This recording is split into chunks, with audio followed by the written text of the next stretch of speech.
இந்த மாதிரி நபர்களுக்கு கட் அவுட்லாம் வச்சு செலவு பண்ணி டைமை வேஸ்ட் பண்ணி பிரிண்ட் போட்டுன்னு வந்து அதை அட்டையாக வந்து ரோட்டில் வச்சு அதுக்கு மாலையை செருப்பு மாலையை போட்டு டைமே வேஸ்ட்டு. வரும்போது நேரம் பார்த்து செருப்பு மாலையை போட்டு உனக்கு எதான் பரிசுன்னு அனுப்பும். சம்மந்தமே இல்லாமல் இதில் சீமானை கொச்சப்படுத்தி பேசுறது மட்டுமே நோக்கம் கொண்டு பேசியிருக்கிறோம். உன் நோக்கம் என்ன ஒரு கேள்வி இருக்குது. சரி நீ விடு, நீ அரை பைத்தியம், நீ அரை பைத்தியம் முக்கா பைத்தியம் தான். ஆனால் அப்படிதான் நீங்கள் நினச்சி இவ்வளோ அந்த ஆளை பற்றி பார்த்து பேசிட்டு வந்து என்கிட்ட கேட்குறீங்க. நான் யாரையும் வந்து இப்படி ஒரு டீசெண்டாலாம் டீசென்ட் இல்லாமல் நடத்த மாட்டேன். நீ பேசுறது ஒன்றுமே அன்டீசென்ட்டு தான். சரி இதில் போயிட்டு வந்து டீசென்ட் இல்லை. சரி அதை விட எனக்கு நோக்கம் என்னென்ன, இங்கே சீமானை வந்து பேசும்போது அதை ஆதரித்த கட்சி இல்லை, அது விடுதலை சிறுத்தைகள். அது என்னால் எந்த காலகட்டத்திலையும் மன்னிக்க முடியாது. இலங்கையினுடைய உளவுத்துறையினுடைய அஜெண்டாவில் வரோம், அதுக்கு இங்கே ஏற்பாடு பண்ணுறது விடுதலை சிறுத்தைகள் கட்சி. நான் ஓப்பனாக சொல்கிறேன். அதில் மாவீரர் நாள் விளக்கு வேறு அந்த அவனை வச்சுட்டு ஏற்ற வைக்கிறீங்க. எவ்வளோ பெரிய அயோக்கியத்தனம் இது. சரி இதை கூட விட்டுடுங்க. நீங்கள் அவமரியாதையாக இங்கே இருக்க ஒரு தலைவரை வந்து திட்டுறப்ப நீங்கள் அதை சகிச்சுட்டு உக்காந்துறீங்க. உனக்குலாம் வெக்கமாக இல்லை? கொஞ்சம் கடுமையாக இருக்கு. இல்லை எனக்கு நான் இப்படி தான் பேசுவேன். எனக்கு என்ன வரட்டும், எனக்கு ஒன்றும் இல்லை. நேராக வந்துட்டு கண்டனம் தெரிவித்து இங்கே இருக்கிற அம்பாசடர் கூப்பிட்டு உன்னுடைய நாட்டினுடைய ஒரு நாடாளுமன்ற உறுப்பினர் இங்கே வந்து என்னுடைய குடிமகன் ஒரு கட்சியினுடைய தலைவர், ஒரு அங்கீகரிக்கப்பட்ட கட்சியினுடைய தலைவர் இப்படி பேசிட்டு போயிருக்கிறான்னு குறைஞ்சபட்சம் கண்டனம் தெரிவிச்சிருக்கீங்களா? அவனை உப்பு போட்டு காரம் போட்டு நீ துண்ணு உனக்கு ரோசம் இல்லைன்னு கேட்டால் கோவம் வருது.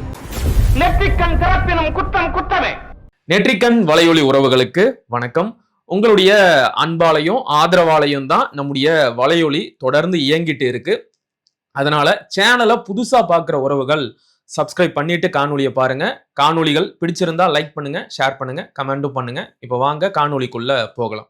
அடுத்து நாம வந்து இதை எப்படி சொல்றதுன்னே தெரியல, ஒரு விசித்திரமான நபரை பத்தி பேசி ஆகணும். அவரோட பேரை சொல்றதுக்கு கூட எனக்கு வாய் கூசுது. அர்ஜுனா ராமநாதன். உங்களுக்கே நல்லா தெரியும், கடந்த மாதம் தமிழ்நாட்டுக்கு வந்து தமிழ்நாட்டில் இருக்கிற எல்லா வலையொலிகளுக்கும் போய் பேட்டி கொடுத்து அண்ணன் சீமான் அவர்களை ரொம்ப கொச்சப்படுத்தி பேசிட்டு போனாரு. விசிகாவும் அவரை கூப்பிட்டு முதல் மரியாதை செஞ்சு அண்ணன் சீமான திட்ட வச்சாங்க. இப்ப அந்த நபருக்கு யாழ்ப்பாணத்தோட முக்கிய வீதிகள்ல 10 அடிக்கு பதாகை வச்சு அதுக்கு செருப்பு மாலை போட்டு இருக்கிறாங்கண்ணே. அந்த பதாகையில அர்ஜுனா ராமநாதன் அப்படிங்கிறதுக்கு பதிலா அர்ஜுனா ராஜபக்சே அப்படின்னு எழுதி வச்சிருக்கிறாங்க. என்னடா அப்படின்னு போய் கேட்டா, யாழ்ப்பாணம் ஒருங்கிணைப்பு குழு கூட்டத்துல முன்னாள் பாராளுமன்ற உறுப்பினர்கள், மூத்த பாராளுமன்ற உறுப்பினர்கள் கஜேந்திரன் பொன்னம்பலம் போன்றவர்களை எல்லாம் தரக்குறைவா பேசுறாரு.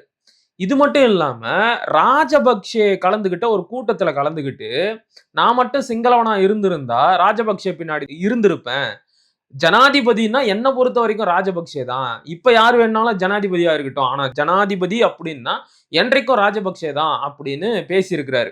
இப்ப அவருடைய உளறல்கள் எல்லாம் எனக்கு முக்கியம் கிடையாது. இப்படி பேசுற ஒரு நபரை இங்க கூட்டிக்கிட்டு வந்து அண்ணன் சீமான திட்ட வச்ச தாவேகா, விசிகா, திருமாவளவன் இவங்கெல்லாம் இதுக்கு என்ன பதில் சொல்றாங்க? முதல்ல ஒரு விஷயத்த சொல்ல வரேன். அந்த மக்கள் வந்து அங்கே அப்படி செருப்பு மாலை போட்டாங்க வந்தாங்கன்னு சொல்கிறீங்களே, அந்த மக்களை நான் கண்டிக்கிறேன். முதல்ல ஏன்னா இல்லை, அதை நான் கண்டிக்கிறேன். உண்மையில அதை அப்படியெல்லாம் செய்திருக்க கூடாது. சரி செலவு பண்ணி கட் அவுட்லாம் வச்சு காசு கொடுத்து செருப்புலாம் எடுத்து போட்டு நேராக அந்த ஆளுக்கே செருப்பை போட்டுட்டு இருந்தோம்னா முடிஞ்சிருக்கு. அப்படி சொல்றீங்களா? அதனால நம்ம இல்லை விளையாட்டுக்கு இல்லை, அப்படிதான் செய்திருக்கணும். கட் அவுட் வச்சு யாருக்கு செய்யணும்னு ஒரு வரைமுறை இருக்குது. இந்த மாதிரி நபர்களுக்கு கட் அவுட்லாம் வச்சு செலவு பண்ணி டைமை வேஸ்ட் பண்ணி பிரிண்ட் போட்டுன்னு வந்து அதை அட்டையாக வந்து ரோட்டில் வச்சு அதுக்கு மாலையை செருப்பு மாலையை போட்டு டைமே வேஸ்ட்டு. வரும்போது நேரம் பார்த்து செருப்பு மாலையை போட்டு உனக்கு எதான் பரிசுன்னு அனுப்பணும். ஏன்னா மனநோயாளிகளுக்கு அவர் வேற துப்பாக்கி எடுத்து சுடுவன் நாயே அப்படின்னு கேள்வி. அதான் இந்த மாதிரியான மனநோயாளிகளுக்கு அந்த அவங்க இதில் தான் ட்ரீட்மெண்ட். அவரு டாக்டர்னு வேற சொல்லிட்டு அடிக்கடி ஒரு டாக்டரை எப்படி நடந்துக்கணும், எப்படி பேசணும், பெண்களை எப்படி மதிக்கணும் எதுவுமே தெரியல. நீங்கள் எதுக்கு வந்த தமிழ்நாட்டுக்கு வந்த உன்னுடைய நோக்கம் என்னன்னா, எனக்கு வந்து எங்களுடைய தமிழ் மக்கள் இங்கே வந்து இருக்கிறாங்க அகதிகளாக, அந்த அவங்கள வந்து நல்லபடியாக நடத்தணுன்ற கோரிக்கை ஏதாவது ஒன்று வச்சுருக்கணும். இல்லை எனக்கு எங்களுடைய மக்கள் அங்கே வந்து இந்த மாதிரி இன்னல் பட்டுக்கிட்டு இருக்காங்க, இன்னும் அவங்களுக்கான தீர்வு எதுவும் கிடைக்கல, தமிழ்நாடு அரசு புதிய முதலமைச்சர் அதுக்கான இதில் நடவடிக்கை எடுக்கணுன்ற அந்த கோரிக்கை ஒன்றும் வச்சுருக்கணும். சம்பந்தமே இல்லாமல் இதில் சீமானை கொச்சப்படுத்தி பேசுறது மட்டுமே நோக்கம் கொண்டு பேசியிருக்கிறோம். உன் நோக்கம் என்ன ஒரு கேள்வி இருக்குது. சரி நீ விடு, நீ அரை பைத்தியம், நீ அரை பைத்தியம் முக்கா பைத்தியம். ஆனால் அப்படி தான் நீங்கள் நினச்சி இவ்வளோ தூரம் அந்த ஆளை பற்றி பார்த்து பேசிட்டு வந்து என்கிட்ட கேட்குறீங்க. நான் பார்த்தாவே ஓ மென்டலாக இது அப்படின்னு தள்ளிட்டு போயிடுவேன். விளையாட்டுகளை சீரியஸாக சொல்லுவேன். நான் யாரையும் இந்த மாதிரிலாம் பேசவே மாட்டேன். அது தெரியும். நேரத்தை நான் ஒதுக்க மாட்டேன். எப்போ வந்து இந்த மூத்த அமைச்சர்கள் அவங்களாம் மதிக்கக்கூடிய அவர் அந்த கஜேந்திரகுமார் அவர் தோழர் கூட நான் உட்காந்து நான் பேசியிருக்கிறோம். தொலைபேசியில் பல முறை பேசியிருக்கிறோம். அவங்களால முடிந்தவரைக்கும் 4 நூற்றாண்டுகளுக்கு மேலே எவ்வளோ விஷயங்கள் செய்துட்டு வந்திருக்காங்க. நீ என்னன்னே தெரியல, ஒரு அவமதிக்கிற விதமாக நீ பேசுகிற எந்த உனக்கு பிடிக்கல விமர்சனம் பண்ணுறது வேற. அப்புறம் உட்காந்து தனியாக வேற இன்னொரு விளக்கம் போட்டு ஒரு வீடியோ ஒன்று போட்டிருந்தான் போல இருக்குது. அதையும் நான் கேட்டேன். நான் யாரையும் வந்து இப்படி ஒரு டீசெண்டாலாம் டீசென்ட் இல்லாமல் நடத்த மாட்டேன். நீ பேசுறது ஒன்றுமே அன்டீசென்ட்டு தான். இதில் போயிட்டு வந்து டீசென்ட் இல்லை. சரி, அதை விட எனக்கு நோக்கம் என்னென்ன, இங்கே சீமானை வந்து பேசும்போது அதை ஆதரித்த கட்சி இல்லை, அது விடுதலை சிறுத்தைகள். அது என்னால் எந்த காலகட்டத்திலையுமே மன்னிக்க முடியாது. திருமாவளவனை இப்படி யாராவது கொச்சைப்படுத்தி பேசியிருந்தா நான் முதல் கண்டனம் இங்கே நாம் தமிழர் கட்சியிலேருந்து தான் சீமான் அண்ணன்கிட்ட இருந்தால் வந்திருக்கும். ஆமாம், புரியுதில்ல. எனக்கு அவர்கிட்ட சீமான் மேலே எனக்கு பெரிய வருத்தமே இதுதான். புரியுதில்ல. ஒரேடியே என் அண்ணனை யாராவது தொட்டு பாரு கிட்டு பாருன்னு என்ன உனக்கு என்ன வேலையை செஞ்சுட்டு போயிருக்கா பார்த்தியல்ல. அந்த துணிச்சல் எப்படி வந்தது அந்த ஆளுக்கு? இங்கே இருக்கக்கூடிய இந்த தமிழ் மக்களையும் அங்கே இருக்கிற ஒரு தமிழ் மக்களுக்களையும் ஒரு விரோதத்தை மூட்டி ஒரு பகையை ஆக்கணும் அப்படின்னு ஒரு இன்டெலிஜென்ட் ஒர்க்கோட வரான் அவன். புரியுதுல. இலங்கையினுடைய உளவுத்துறையினுடைய அஜெண்டாவில் வரான். அதுக்கு இங்கே ஏற்பாடு பண்ணுறது விடுதலை சிறுத்தைகள் கட்சி. நான் ஓப்பனாக சொல்கிறேன். நான் இல்லைன்னா நீ என்ன வேணாலும் பண்ணு, அவனை வச்சு நீ வந்து மாவீரர் நாள் குத்து விளக்கு ஏற்றுற. நீ மகிந்தா கூட்டத்து கூட இருந்துட்டு இருந்தவன். மகிந்தாவை தான் என்னுடைய ஜனாதிபதி சொன்னவன்.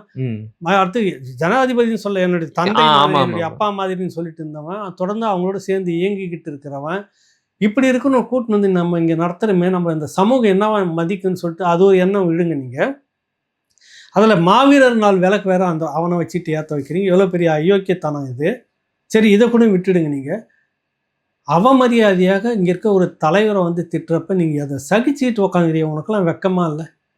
கொஞ்சம் கடுமையாக இருக்கு. இல்லை எனக்கு நான் இப்படி தான் பேசுவேன். எனக்கு என்ன வரட்டும், எனக்கு ஒன்றும் இல்லை. சீமானு ஒன்று எனக்கு தலையில் தூக்கி வச்சுட்டு போகிறது இல்லை. எனக்கு இது உனக்கு நாளைக்கு நடந்தாலும் நாங்கள் தான் கேட்கணும். ஒருத்தன் வந்து யாரையோ ஒருத்தன் பேசுகிறான். பேசுகிறான்னா எவ்வளோ கோவம் வரும் நமக்கு. ஏன்டா சம்மந்தம் இல்லாமல் வந்து திருமாவளவனை திட்டிட்டு போகிறான், யாரா அவனு கேள்வி வருதா இல்லையா? கண்டிப்பாக. இங்கே இருக்கக்கூடிய அண்ணா திராவிட முன்னேற்ற கழகம், இடதுசாரி கம்யூனிஸ்டுகள் எல்லாருக்குமே இதே கண்டனமான வார்த்தையை நான் தெரிவிச்சுக்கிறேன். ஒருத்தராவது இதை வந்து அநாகரிகமான ஒரு விஷயம் கண்டித்து அறிக்கை கொடுத்து ஒருத்தர் கூட பேசலாம். என்ன உங்களுக்கு சீமான் மேலே அவ்வளோ வெறுப்பு? இது சீமான் என்ற ஒரு விஷயத்தை விட்டுடுங்க.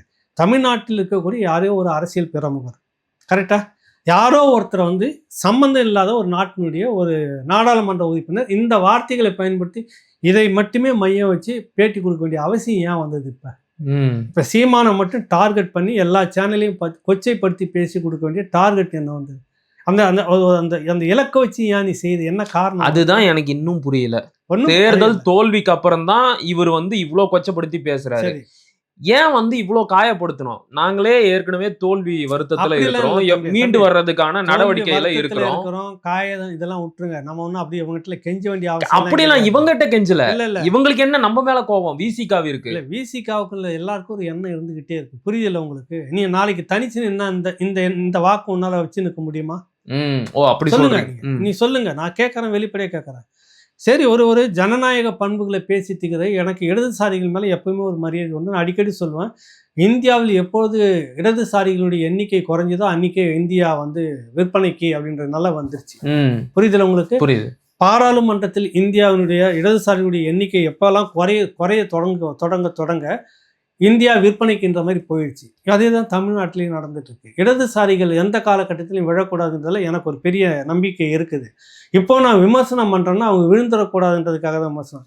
அந்த இடதுசாரிகள்கிட்ட கூட ஒரு ஜனநாயக பண்போடு இன்னொரு நாட்டினுடைய ஒரு நாடாளுமன்ற உறுப்பினர் இங்கே வந்துட்டு ஒரு அநாகரிகமாக பேசிட்டு போகிறது எப்படி அனுமதிக்க முடியுன்ற கேள்வி வருதா? அதுவும் இல்லாம திரும்பி அங்க போய் நாடாளுமன்றத்துல துப்பாக்கி கொண்டு வந்தா சுட்டு இருப்பேன் வேற. அதுக்கு நீ அதுக்கும் கண்டனம் தெரிவிக்கல. புரியுதுல உனக்கு? சரி, உன்னுடைய நாட்டில் இருக்கக்கூடிய பிரஜைக்கு வந்து அந்த நாட்டு நாடாளுமன்றத்தில் ஒருத்தன் பேசுகிறான் அப்படின்னு சொல்லியிருந்தாங்கன்னா இந்தியா நேரம் வெக்கப்பட்டு உனக்கு என்னத்துக்கு மான ரோசம் சூடு சொரண? கரெக்ட். 56 இன்ச்சு நீ என்ன மோடி? நீ சொல்லு, உனக்கு எதுக்கு பெரிய இந்த கவர்மெண்ட்? உனக்கு அசிங்கமாக இல்லை? உன்னுடைய பிரஜை உன்னுடைய இந்தியாவுக்குள்ள இருக்க ஒரு அரசியல் கட்சியினுடைய ஒரு தலைவனை ஒரு பாராளுமன்றத்தில் இன்னொரு நாட்டுடைய பாராளுமன்றத்தில் துப்பாக்கி இருந்தால் நான் இங்கே சுட்டுட்டு வந்திருப்பேன்னா அது மோடிக்கெல்லாம் அவமானம். இங்கே இருக்கிற திமுகலாம் நாண்டுக்கிட்டு போகணும். அது இங்கே இருக்கிற சீமானை சொன்னா, ஸ்டாலினை சொன்னா, சீமானை சொன்னா, எடப்பாடியை சொன்னா, இன்னைக்கு இவரை சொல்றவரை நாளைக்கு யாரை வேணாலும் சொல்லுவான். இது எப்படி அனுமதிக்க முடியுது? நீ புலமேந்த தமிழ் மக்கள், தாயக தமிழ் மக்கள் ஒரு பிளவை ஏற்படுத்துறதுக்காக ஒரு அஜெண்டா, அதுக்கான ஏஜென்ட்டுங்க ஒருத்தன் கிடைச்சிருக்கான், அவனை பிடிச்சிட்டு நீங்க வந்திருக்கீங்க. புரியுதுல உங்களுக்கு? அந்த ஏஜென்ட் கொடுக்குற வேலையை நீங்க செய்துட்டு போறீங்க. யாரு நீங்க இந்திய உளவுத்துறைக்கு வேலை செய்யறியா இல்ல சிங்கள உளவுத்துறைக்கு வேலை செய்யறீங்களா? பச்சையா தெரியுது சிங்கள உளவுத்துறைக்கு தான் வேலை செய்யறாரு. சரி, அப்ப கோவம் வந்திருக்கணுமா? இங்க இருக்கக்கூடிய தேசிய கட்சிகளை நாங்கள் பகைக்க மாட்டோம்னு சொல்லக்கூடிய திராவிட கட்சி 2 பேரும் கண்டனம் கொடுத்துருக்கணுமா இல்லையா? கண்டிப்பா. அப்ப எங்க போச்சு உனக்கு? நீ எல்லாம் எதை நீங்க இது பண்றீங்க? இதே ஒண்ணு இல்லை, நீங்க கூட்டணி வச்சு நீங்க தோல் மேல தோல் போட்டு ஒன்னாந்து அவன் வாயில இருக்கிறது வாங்கி நீங்க தின்னீங்க, உன் வாயில இருக்கிறது. நான் சொல்றது காங்கிரஸ் திமுகன்னு சொன்னேன். ஒண்ணுமன்னா நீங்க போய் நின்று எலெக்ஷன்ல வேலை செஞ்சு கர்நாடகாவில் ஜெயிக்க வச்சுட்டு வந்த உடனே தண்ணி பிரச்சனை வந்தோன்னு உனக்கு பாட கட்டி செருப்பு மாலை போட்டான்ல முதலமைச்சர் ஸ்டாலினுக்கு, கோவம் வந்ததா இல்லையா? அன்னைக்கும் வரல, நாம தான் கண்டிச்சோம். நமக்கு வந்தது. ஏன்னா உனக்கு வராது, நீ அங்க முதலீடு பண்ணியிருக்கீங்க. சொத்துலாம் எதனா ஆயிடுமோ, ஐயோ கடவுளே சொத்துலாம் காப்பாத்திக்கணுமோ, உனக்கு சொத்து கவலை வந்துச்சு. போராடணும், தமிழ் உணர்வுல இருக்கிறவங்க தான் அன்னைக்கு போராடணும். அன்னைக்கு இந்த சீமான் தான் குரல் கொடுத்தான். இல்லைன்னா உன் மானம் ஒன்றும் கப்பல்ல ஏறி இருக்கும். சொரணை இருக்கணும் கொஞ்ச நாச்சும் இருந்தோம்னாக்கா. ஒருத்த வந்து பேசுறான், இது யாரை பேசுறேன், இன்னைக்கு அங்க நாளைக்கு நம்ம. கரெக்ட் இல்லை? இந்த நாய் அவனை கடிக்குதுன்னு பார்க்கக்கூடாது, நாளைக்கு நம்மளையும் தான் வந்து கடிக்கும் அப்படின்னு சொல்லிட்டு நீ எதிர்ப்பு இத்தனை கட்சிகளும் சரி. உங்களுக்கு எதுக்கு நீ பாரத பிரதமர், எதுக்கு தமிழ்நாடு முதலமைச்சர், எதுக்கு தமிழ்நாடு எதிர்கட்சி தலைவர், இதுக்கான கூட்டணி கட்சி தலைவர்னு எதுக்கு உங்களுக்கு இந்நேரம் அறிவிச்சிருக்கணும்? அடுத்த முறை இவர் வந்து இந்தியாவுக்கு வரவே கூடாது, இந்தியாவுக்குள்ள இவர் நுழையக்கூடாதுன்னு சொல்லியிருக்கு. அது நீ இந்தியா, நீ இப்படிப்பட்ட மனிதனுக்கு எப்படி விசா கொடுக்குது? எப்படி கொடுக்குது உங்களுக்கு? என்னன்னா எல்லாருக்கும் அதான் சொல்றேன். யார் திராவிடன் எடுத்துக்கோ, ஆரியன் 2 பேருக்குமே எடுத்துக்கோங்க. அது வடக்கு இந்தியனா இருந்தா கூட எடுத்துக்கோ, ஆரியன் விடுங்க, இந்தியன் கூட வச்சு 3 பேருக்கு இருக்கிறாங்க. இந்த 3 பேருக்கு என்னன்னா தமிழ் தேசியன்னு வந்துடக்கூடாது. அது முதுகெலும்பை பிடிச்சி உடச்சி போட்டுருங்க. புரியுதில்லை உங்களுக்கு? அதுக்கான வேலையை செய்யறதுல தான் அவங்க உறுதியாக இருக்கிறாங்க. இல்லைன்னா இந்த மௌனம் இருந்திருக்குமா? கள்ள மௌனம் காட்சா இருப்பாங்களா? நேரம் வந்துட்டு கண்டனம் தெரிவித்து இங்கே இருக்கிற அம்பாசிடர் கூப்பிட்டு உன்னுடைய நாட்டினுடைய ஒரு நாடாளுமன்ற உறுப்பினர் இங்கே வந்து என்னுடைய குடிமகன், ஒரு கட்சியினுடைய தலைவர், ஒரு அங்கீகரிக்கப்பட்ட கட்சியினுடைய தலைவர் இப்படி பேசிட்டு போயிருக்கிறான், குறைஞ்சபட்சம் கண்டனம் தெரிஞ்சிருச்சுங்களா?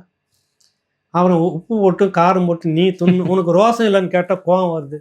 காங்கிரஸ்காரன் வேற சீமான் கேட்டார்னு எல்லாம் கொதிச்சாங்க. உண்மையிலே உனக்கு ரோசம் இருக்குதா? உப்பு போட்டு தின்றீங்களா நீங்க?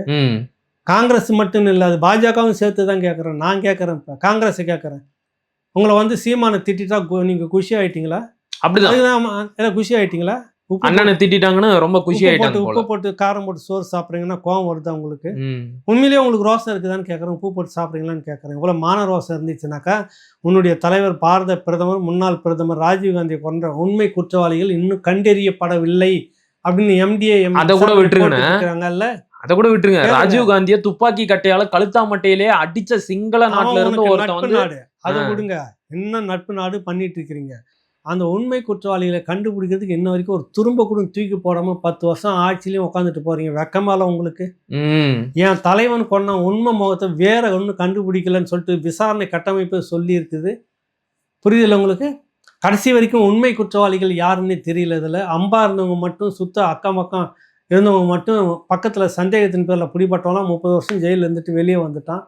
உண்மை குற்றவாளிகள் இன்ன வரைக்கும் கண்டுபிடிக்காது. எவ்வளோ, அதுவும் இந்திரா காந்தி கொலையிலும் ராஜீவ்காந்தி கொலையிலும் ஒரே ஒரு கை தான் இருக்கிறது. அது எந்த கை?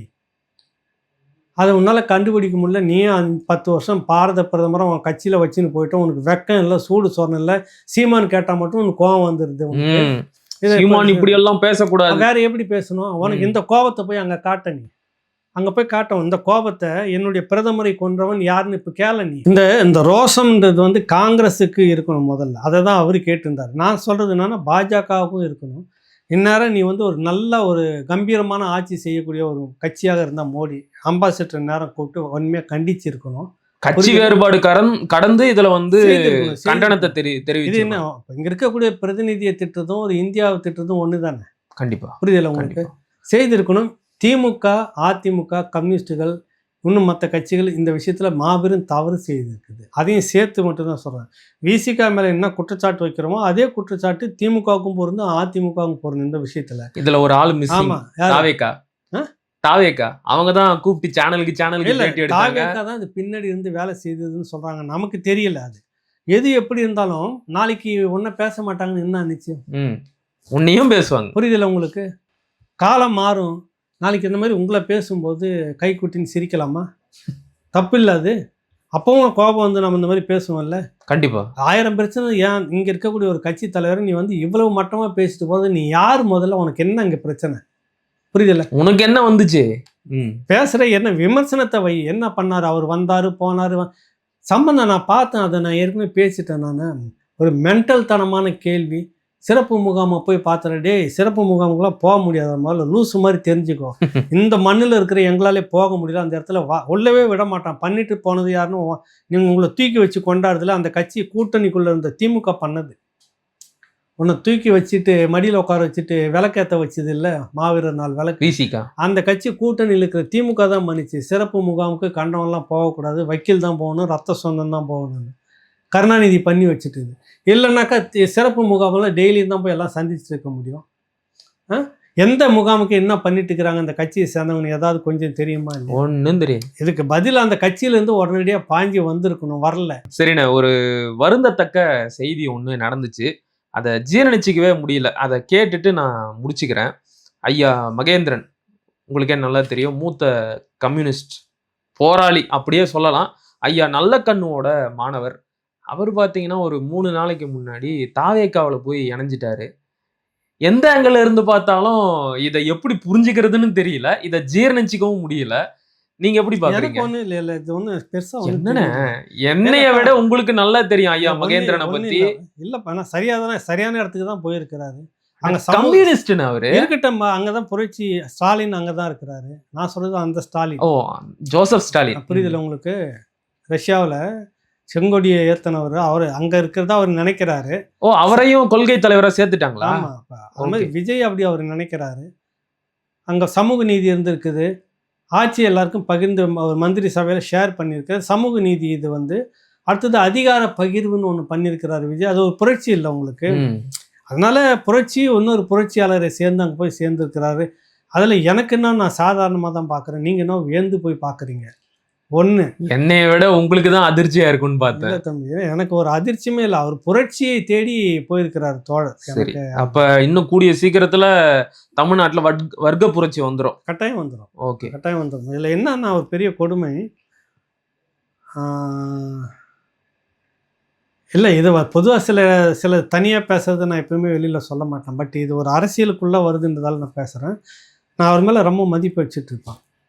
இடையில சந்தித்து பேசிகிட்டு இருக்கும்போது இனி வந்து உலக அளவில் போராட்டங்கள் இது வரைக்கும் நடந்தது, சமீபத்தில் நடந்த புரட்சி, இதுக்கு முன்னாடி பின்னாடி இனி வந்து தனி ஒரு கட்சி என்ற அடிப்படையில் எந்த ஒரு போராட்டத்தையும் முன்னெடுக்க முடியாது. கூட்டமைப்பு இருக்குல்ல, ஆர்கனைஸ்டு அமைப்புகள் இருக்குது இல்லை, துண்டு துண்டா இதெல்லாம் சேர்ந்து தான் வந்து உலக அளவில் ஒரு புரட்சியை நடத்திட்டு இருக்குன்னு ஒரு டேட்டாவெல்லாம் சொல்லி அந்த உலக புரட்சிகளை பற்றியெல்லாம் பேசிட்டு சீமானோடு பேசணும். சீமான் கூட உட்காந்து பேசி இந்த மாதிரி ஒரு கூட்டாக வந்து ஒரு அரசியல் புரட்சியை விழிப்புணர்வை மக்கள்கிட்ட கொண்டுட்டு போகணும், நிறைய செயல்பாடெல்லாம் செய்ய வேண்டியது இருக்குது அப்படிலாம் பேசிக்கிட்டு இருந்தார். இது விஷயமாக நம்ம வந்து அப்போ வந்து அவர்கிட்ட இந்த மாதிரி தோழர் வந்து பேசிகிட்டு இருந்தார். இப்படியாக உலக நாடுகள் அரசியல் இப்படி இருக்குது, இதில் இப்படிலாம் சேர்ந்து செய்யக்கூடிய ஒரு காலகட்டம் இப்படி இருக்குதுன்றதை பற்றி பேசினார்ன்றதையும் பேசியிருந்தோம். அது நல்ல விஷயம். அந்த மாதிரியான விஷயங்கள் ஏற்கக்கூடியதான், நம்ம சேர்ந்து பண்ணுவோம் அப்படின்னு தான் அவர் சொல்லி வச்சுருந்தார். எங்கே சேர்ந்து பண்ணுவோன்னு கடைசி வரைக்கும் சொல்லவே இல்லை. தெரியாது தோழர்களுக்கு. புரிதல் உங்களுக்கு? தாவேக்காவில் சேர்ந்து பண்ணுவோன்றதை சொல்லியிருக்கணும். அங்கே போயிருக்கிறதெல்லாம் நான் தாமதமாக புரிஞ்சுக்கிட்டேன். தோழர் இங்கே தான் சொல்லியிருக்கிறார் போல இருக்கு. நான் வந்து தவறாக புரிஞ்சுக்கிட்டேன். இது சிரிக்காமல் வேறு எது கடந்து பேச முடியல. அதாவது ஒரு இந்த ஒரு அது 1000 தான் படித்தாலும் கூட நீ என்ன தான் புரட்சி உலக புரட்சிகளில் வந்து அவரை மாதிரிலாம் நான் ரொம்ப மதிக்கிறது வந்து எனக்கு அந்த கட்சியில் இன்றைக்கும் சொல்கிறது வந்து வீரபாண்டியன் தோழர் தான். நான் பிறகு தான் சி மகேந்திரன், மற்றபடி நல்லக்கண்ணு தோழர், அவரெல்லாம் அந்த சர்வீஸை வச்சு அவருடைய அனுபவத்தை வச்சு தியாகங்களை வச்சு மதிக்கிறது வேறு. படித்து விட்டு பேசுகிற விதம் இருக்குல்ல, அந்த உலக புரட்சிகளை வந்து ஒப்பிட்டு பார்த்து பேசுறதில் நான் ரொம்ப வியந்து பார்ப்பேன். வீரபாண்டியன் தோழருக்கெலாம் போனால் ஒரு மாணவனாக மாறிடுவோம். உண்மையிலே விளையாட்டுக்கு இல்லை, அது நிறைய சந்திக்கணும் அவரை நீங்கள் எல்லாருமே. உலக புரட்சிகளை பற்றி நீங்கள் மாணவனாக மாறிடுவீங்க. அவ்வளோ விஷயங்கள் பேசியிருப்பார். தமிழ்நாட்டில் நாம் மறந்து போன எல்லா இடதுசாரின்னு இல்லை, மற்ற எல்லா தளத்திலும் இருந்த மிக பெரும் தியாகிகளை பற்றியான கதைகள், ஒரு ஒரு இடத்துல போராட்டம், அது இப்படியான தியாகம் அங்கே நடந்ததுன்னு பேசுவார். அந்த மாதிரி இருந்த ஒரு கட்சியில் வந்து உட்கட்சி பிரச்சனை, ஏதோ முரண்பாடு, வெளியில் வந்துட்டீங்க, திரும்ப போய் பொருத்திக்கிட்டு இருக்கலாம் அந்த கட்சியில். விவாதிக்கிறது தானே கட்சியினுடைய முக்கிய கோட்பாடு. இடதுசாரியினுடைய இதில் கருத்து அங்கே வந்து பகை முரண்பாடு இருக்கக்கூடாது, கருத்து முரண்பாடு இருக்கலாம். அதுதான் பிரதானமாக அந்த இடதுசாரிகளுக்குள்ளார. அங்கே நீங்கள் உங்களுக்கு திரும்ப பொருத்தி பார்க்க முடியல, உங்களால் போக முடியல. என்ன காரணன்றது தான் புரியல. அப்போ நீங்கள் அந்த நேரமே அந்த நிமிடமே நீங்கள் வந்துட்டு ஒரு முதலாளித்துவ சிந்தனைக்குள்ளே வந்துடுறீங்க. ஸோ அந்த எண்ணத்தில் நீங்கள் போய் டிவிகளை சேர்ந்த பிற்பாடு நீங்கள் இதுக்கு போய் விவாதிக்கணும், வருத்தப்படணும், இப்படி நடக்கலாமா, அப்படி ஆச்சரியப்படுற மாதிரி கேள்வி கேட்கறதுலாம் எனக்கு வியப்பாக இருக்குதுன்னு சொல்ல வரேன். இல்லைண்ணே, இப்போ அதிமுகவில் இருந்து போகிறாங்க, திமுகவில் இருந்து போகிறாங்க அப்படின்னா கூட நம்மளால் புரிஞ்சுக்க முடியும். அவங்கெல்லாம் வந்து இத்தனை நாட்களாக ஆட்சி அதிகாரத்தில் இருந்துட்டாங்க. இப்போ வந்து ஆட்சி அதிகாரம் கைவிட்டு போன உடனே அடுத்து என்ன செய்ய போறோம்னு தெரியாம ஒரு பிழைப்பு வாதத்திற்காக அதிகாரம் இருக்கிற இடமான தாவேக்காவிற்கு போனாங்க அப்படின்னு புரிஞ்சுக்கலாம். ஆனா தன்னுடைய வாழ்நாள்ல பெரும் பகுதிய புரட்சி, பகுத்தறிவு, செங்கொடி அப்படின்னெல்லாம் கழிச்சவரு திடீர்னு போய் தாவேக்கா மாதிரியான ஒரு பூர்ஷ்வா கட்சியில சேர்றத உண்மையிலேயே புரிஞ்சுக்க முடியல. அதனாலதான் அவ்வளவு அதிர்ச்சியா கேட்டது. கடந்து போகணும், அதை போய் இவ்வளவு விமர்சனம் பண்ணுமா எனக்கு தெரியல. அவர் எடுத்தோன்னே அவருக்கு வந்து நீங்க சொல்ற மாதிரி எது வந்து வெற்றி பெறக்கூடிய கட்சியாக இனி வருங்காலத்தில் இதுதான் வளரும், வளர்கிற கட்சியை நோக்கி போய் சேரணும் அப்படின்ற முடிவுக்கு இவர் போயிட்டாரோ, அப்போவே அவர் வந்து அந்த இடதுசாரின்ற தகுதி இறந்துறார். கண்டிப்பாக புரிதலை. பிறகு அன்னைக்கு வந்து இது வந்து பெரிய ஒரு பெரும்படை வெற்றி வந்துட்ட பிறகு நம்ம வந்து படையில் போய் சேரலாம்னு சொல்லிட்டு ஒரு செம்படை தோழன்னு காத்துக்கிட்டு இருக்குல்ல. புரிதலை உங்களுக்கு? சரியா சொன்னீங்க. வாழ்வா சாவா அவன் வந்து நசுக்கணும்னு பார்க்குறான். இன்னும் 10 நாளில் செங்கொடி என்னுடைய பூட்ஸ் காலில் போட்டு மிதிப்பன்னு சொன்ன ஹிட்லர் அந்த 10 நாளுக்குள்ளே அவனை தோற்கடிச்சது மட்டும் இல்லை, வழியில் எந்தெந்த நாடெல்லாம் அவன் பிடிச்சிட்டு வந்தானோ அது எல்லாத்தையும் மீட்டு கொடுத்துட்டு போகிற அளவுக்கு ஒரு செங்கொடி தோழனும் ஒரு புரட்சியாளனும் இல்லை ஒரு பெரிய மாஸ் வரட்டும் பிறகு நான் வந்து இணைஞ்சிக்கிறேன் அப்படின்னு போகலை. புரியல உங்களுக்கு? ஃபிடல் காஸ்ட்ரோ அந்த மாதிரி காத்துட்டு இருந்த ஒரு பெரிய மாஸ் மக்கள் கூட்டம் வந்தோடனே தன்னை போய் பொருத்தி கொள்ளலாம் அங்கன்னு அப்படி போகல. அவங்க ஒவ்வொருத்தரும் அவங்களுடைய லைஃப்பை நீங்கள் எடுத்து படித்து பார்க்க போது உங்களுக்கு பார்த்துட்டு ஒரு பெரிய மக்கள் திரண்டு ஒரு பெரிய கூட்டமாக வந்துட்டு அதில் போய் தன்னை பொருத்தி கொள்ளலாம், எதிர்காலத்துக்கு அதுதான் சரியாக இருக்கும், அதுதான் புரட்சி நடத்துறதுக்கு வழியாக இருக்கும் அப்படின்னு இல்லை, தன்னை உள்ளே வைத்து கொண்டு அதன் மூலமாக கட்டமைப்பை நகர்த்திட்டு போனாங்க. புரியுதில்ல? உலகத்தினுடைய ஒட்டுமொத்த புரட்சியை பார்த்தாலும் இப்படி வந்து ஒரு மாசாக உருவாயிட்டு வந்துட்டாங்கன்னா அதில் போய் பொருத்திக்கிறதுக்கு பேர் புரட்சி கிடையாது. நான் அதனால் இவ்வளவும் சொல்ல வரேன். இவ்வளவும் எனக்கு அந்த தோழர் அவர் தான் பேசிட்டு பல நாள் எனக்கு சொன்னதை தான் நான் பேசுகிறேன். நிறைய பேசியிருக்கிறோம், அவர் கூட நிறைய இது இருக்கிறோம். ஒரு நதியின் மரணம்னு சொல்லிட்டு நினைக்கிறேன். அதை பற்றி முதல்ல குமுதத்துக்கு கொண்டு வந்துட்டு அதை பற்றி ஒரு விவாதம் உட்காந்து பேசிகிட்டு இருக்கும்போது அவருடைய அறிவு எனக்கு வியப்பை தந்தது. அப்படியான மனிதர் வந்து இந்த முடிவை ஏன் எடுத்தாருன்றது எனக்கு ஒன்றும் தெரியல.